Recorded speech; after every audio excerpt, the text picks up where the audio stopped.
Halo, selamat pagi teman-teman. Apa kabar semuanya? Senang kembali berjumpa dengan teman-teman bersama saya di sini Jenny Huta Barat dalam video YouTube channel.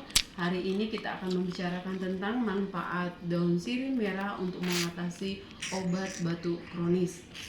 Teman-teman, tentu kita tidak mau mengalami sakit batuk ya. Mungkin kita sudah menjaga pola makan sehat, mengurangi daging-dagingan dan ikan-ikanan dan makanan berminyak dan goreng-gorengan. Namun mungkin kita mengalami batuk yang datang tanpa diundang. Nah, sekarang apa solusi yang kita lakukan untuk mengatasinya?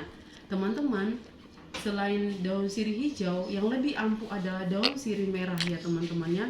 Ambillah beberapa lembar daun sirih merah dan rebuslah teman-teman. Seperti ini direbus, diminum 2 kali sehari. Nah,